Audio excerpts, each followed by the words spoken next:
പഹൽഗാം ഭീകരാക്രമണത്തിന് പിന്നാലെ കടുത്ത നടപടികളാണ് പാകിസ്ഥാനെതിരെ ഇന്ത്യ സ്വീകരിച്ചിരിക്കുന്നത്. രാജ്യത്തെ ഭീകരതയ്ക്കെതിരെ ശക്തമായി പ്രതികരിച്ചുകൊണ്ട് പാകിസ്ഥാനുമായുള്ള സിന്ധു നദീജല കരാർ താൽക്കാലികമായി നിർത്തിവെക്കുകയും വാഗ അട്ടാരി അതിർത്തികൾ അടക്കുകയും ചെയ്തു. പ്രധാനമന്ത്രി നരേന്ദ്രമോദിയുടെ അധ്യക്ഷതയിൽ ചേർന്ന മന്ത്രിസഭാ സുരക്ഷാ സമിതിയുടെ 2.5 മണിക്കൂർ നീണ്ട യോഗത്തിന് ശേഷമായിരുന്നു നിർണായകമായ ഈ നടപടി. വിവിധ നയതന്ത്ര നിയന്ത്രണങ്ങളും പ്രഖ്യാപിച്ചതായും വിദേശകാര്യ സെക്രട്ടറി വിക്രം മിശ്രി വ്യക്തമാക്കി. പ്രധാനമായും 7 കാര്യങ്ങളാണ് ഇന്ത്യ നടപ്പിലാക്കിയത്. സിന്ധു നദീജല കരാർ റദ്ദാക്കി, വിസ നടപടികൾ നിർത്തിവെച്ചു, എല്ലാ പാക് പൗരന്മാരും ഇന്ത്യ വിടണം, അതിർത്തി അടച്ചു, നയതന്ത്ര ഓഫീസിലെ ജീവനക്കാരുടെ എണ്ണം വെട്ടിക്കുറച്ചു, ഇസ്ലാമാബാദിലെ ഇന്ത്യൻ എംബസി അടച്ചു, നയതന്ത്ര ഉദ്യോഗസ്ഥരുടെ എണ്ണം 30 ചുരുക്കി, ഇസ്ലാമാബാദിലെ ഇന്ത്യൻ ഹൈക്കമ്മീഷനിൽ നിന്ന് സൈനിക ഉപദേഷ്ടാക്കളെ ഇന്ത്യ പിൻവലിക്കും.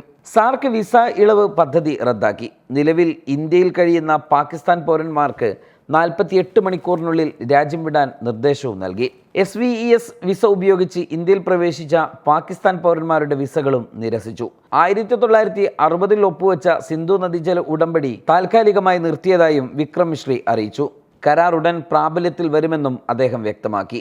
ഇരു രാജ്യങ്ങൾക്കുമിടയിലെ ഏക റോഡ് കണക്ഷനായ വാഗ അട്ടാരി അതിർത്തി അടച്ചിട്ടുണ്ട്.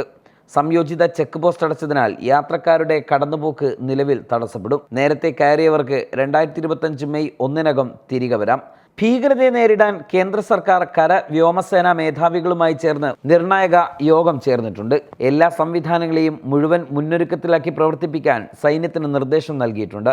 ഭീകരവിരുദ്ധ നടപടി കൂടുതൽ ശക്തമാക്കും. ഇന്ത്യയുടെ ഈ നടപടികൾ രാജ്യത്തിൻ്റെ ഭീകരതയ്ക്കെതിരായ നിലപാടിൻ്റെ ശക്തമായ പ്രതീകമായും വിലയിരുത്തപ്പെടുന്നുണ്ട്. അതേസമയം നയതന്ത്ര നടപടികൾ മാത്രം പോരാ, ശക്തമായ സൈനിക നടപടി കൂടി വേണം എന്ന ആവശ്യവും ഒരു ഭാഗത്ത് ഉയരുകയാണ്.